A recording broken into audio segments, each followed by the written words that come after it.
பேர் செல்வகுமாருங்க. மாயனூரில் இருக்கேன். இந்த மாயனூரில் வந்து சேலம் டிவிஷனில் வந்து இந்த மாயனூர் டிவிஷன் ரயில்வே ட்ராக் வருது. இதில் வந்து பார்த்திங்க அப்படின்னா முழுமையாக எல்லாருமே வந்து வடநாட்டுக்காரங்களாக இருக்காங்க. இதில் மொழி பிரச்சனை பெரிதாக இருக்குது. அதே போல் ஒரு கேட்டு திறக்க முடியல மூட முடியலன்னு ப்ராப்ளத்தை போய் சொல்கிறதுக்கு போனோம்னா ஆஃபீஸர்ஸ் வந்து பார்த்திங்கன்னா நார்த் இண்டியன்ஸ், அவங்களுக்கு வந்து எந்த ஒரு தமிழும் தெரியறதில்ல, எதுவுமே தெரியறதில்ல. சொன்ன ப்ராப்ளத்தையும் அவங்களால புரிஞ்சிக்கவும் முடியல. அதனால் தொடர்ச்சியாக கேட்டு வந்து ரிப்பேர் ஆகி அடிக்கடி வந்து இதே மாதிரி பழுதாகிட்டே இருக்குது. இது குறித்து எந்த விதமான புகார் கொடுத்தாலுமே வந்து யார் எந்த ஆஃபீஸரும் சொல்கிறதில்ல. மாதத்தில் எப்படியா இருந்தாலும் ஒரு 10 தடவையாவது இந்த கேட் ரிப்பேர் ஆகிடுது. காலையில் இந்த பக்கம் இருந்து கிட்டத்தட்ட ஒரு 1000க்கு அதிகமான மாணவர்களும் அலுவலர்களும் வந்து பணிக்கு வெளியில் கரூரும் திருச்சி நாமக்கல் இந்த மாதிரி போகிறாங்க. அவங்கள வாகனங்களும் போக முடியல, எல்லாத்துக்குமே பிரேக்கப் ஆகுது. இதுக்கு ஒன்று மேம்பாலம் போடணும், இல்லை அப்படின்னா தூக்கு கேட்டை எடுத்துகிட்டு திறக்கிற கேட்டு திறந்து மூடுற கேட்டை வந்து பூட்டு போடுற கேட்டு போட்டாங்கன்னா கொஞ்சம் நல்லதாக இருக்கும். அதுக்கு ஆவணம் செய்யணும்னு கேட்டுக்கிறோம். ஆனால் இந்த இது வந்து பார்த்திங்க அப்படின்னா முழுமையாக என்னென்னா மொழி பிரச்சனை தான் முழுமையான ஒரு காரணம். வடநாட்டுக்காரங்களோட சேலம் டிவிஷனாக, இது சேலம் டிவிஷன்னா வந்து மேக்ஸிமம் தமிழ்நாட்டில் இருக்கா இல்லை வடநாட்டில் இருக்காங்கிறதே ஒரு பெரிய குழப்பத்திலேயே இருக்குது. இதில் எங்கே இந்த டிவிஷனில் எங்கே எடுத்தாலுமே சரி வடநாட்டுக்காரர்கள் இந்திக்காரங்க தான் அதிகமாக இருக்காங்க. அதே போல் அவங்களுக்கு தமிழ் மொழி சுத்தமாக தெரிகிறது இல்லை. தமிழோடைய பிரச்சனைகளை அவங்க கேட்குறதுக்கு தயாராகவும் இல்லை. காலையில் பார்த்திங்கன்னா 6:30 மணிலேருந்து கேட் லாக்குங்க. இங்கே இருக்க சேலம் டிவிஷன் இங்கேருந்து கரூர்லேருந்து 20 கிலோமீட்டருங்க. 20 கிலோமீட்டர்லேருந்து ஒரு ஒர்க்கர்ஸ் வந்து இன்ன வரையும் இந்த கேட்டு பழுதை வந்து சரி செய்ய முடியல அப்படின்னா மணி எனக்கு 9 ஆகுதுங்க. 2.5 மணி நேரமாக ஒரு கேட்டை பழுது நிற்க முடியலன்னா அவங்களால என்ன சொல்கிறது? அப்போ எந்த அளவுக்கு வந்து நாங்கள் சொல்கிற இங்கே உள்ள பிரச்சனையை வந்து இங்கே உள்ள மொழி தெரியாதவங்க வடநாட்டுக்காரங்க வந்து கரூரில் சொல்லுவாங்க, அங்கேருந்து ஆட்கள் வந்து இது பண்ணுவாங்க.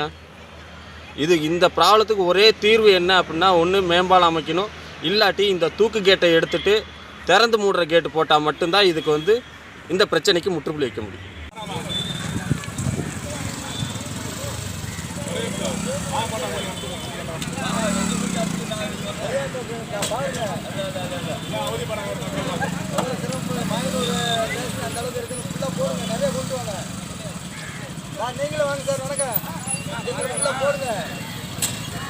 இந்த கரூர் மாவட்டம் மாயனூர் ரயில்வே ஸ்டேஷன் பார்த்தீங்கன்னா ரயில்வே ஸ்டேஷன் பக்கத்தில் இந்த கேட் இருக்குங்க.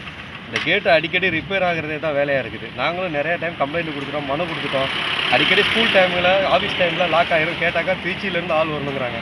திருச்சியிலேருந்து எப்போ போகிறோங்க? இதுக்கு ஒரு இதே சொல்யூஷனே இல்லை. நாங்கள் நிறைய ரெக்வஸ்ட் பண்ணிட்டோம், ஒரு அண்டர் கிரவுண்டு போடுங்க, இல்லை கேட்டு ஏதாவது ஃபால்ட் ஆனால் இமீடியட்டாக இந்த கேட்டை வந்து ஃபால்ட்டு ஃபுல்லாகவே பார்க்குறோங்க. Maintenance very poor maintenance. கம்பியெல்லாம் அந்தந்து போன கம்பியை கட்டி வச்சுட்ருக்காங்க. எல்லா ரூல்ஸ்லாம் பேசுகிறாங்க. கேட்டோம்னா பொதுமக்கள் ரொம்ப சிரமப்படுறாங்க. குழந்தைங்களாம் ஸ்கூல் போகிற குழந்தைங்களாம் ரொம்ப கஷ்டப்படுறாங்க. இதுக்கு ஒரு நிரந்தர தீர்வு வேணும் அப்படிங்கிறது எங்களோட கோரிக்கை. இந்த கேட்டு பார்த்தீங்கன்னா கரூர் மாவட்டம், திருச்சி, நாமக்கல்னு ஒரு 4-5 டிஸ்ட்ரிக்ட்டுக்கு வந்து லிங்க் இருக்குங்க. ஸ்கூல் நாமக்கல்லில் வந்து இங்கே இருக்கிற குழந்தைங்க எல்லாமே நாமக்கல் டிஸ்ட்ரிக்டில் கொஞ்சம் எஜுகேஷன் நல்லா இருக்குது, நாமக்கல் முஸ்லீம் இது வழியாக தான் ஈஸியாக பாதை கடந்து போகிறாங்க. இந்த மாதிரி பட்சத்தில் பார்த்தீங்கன்னா அடிக்கடி இந்த கேட்டு ஃபால்ட்டு அப்படின்னாக்க கிட்டத்தட்ட ஒரு 4-5 டிஸ்ட்ரிக்ட்டுக்கு போகிற ஸ்கூல் குழந்தைங்க பாதிக்கிறாங்க. இதுக்கு ஒரு நிரந்தர தீர்வு வேணுங்க. இது வந்து அதே மாதிரி இங்கே ஸ்கூல் அவங்க ரயில்வே டிபார்ட்மெண்ட்டில் போய் கேட்டோம்னா சொல்யூஷன் ப்ராப்பராக சொல்ல. திருச்சியிலேருந்து வரணும், சேலத்துலேருந்து வரணுங்கிறாங்க.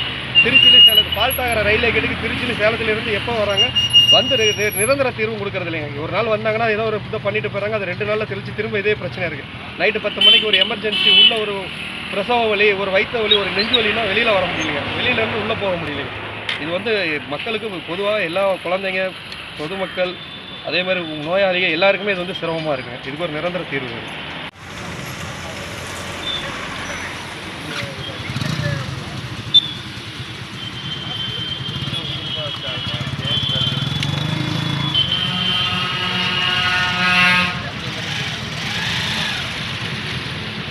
அந்த வாய்க்கால் கொடுத்துறேன், அது தண்ணி விடலான்ட்டு வாய்க்கால் தண்ணி போகுது.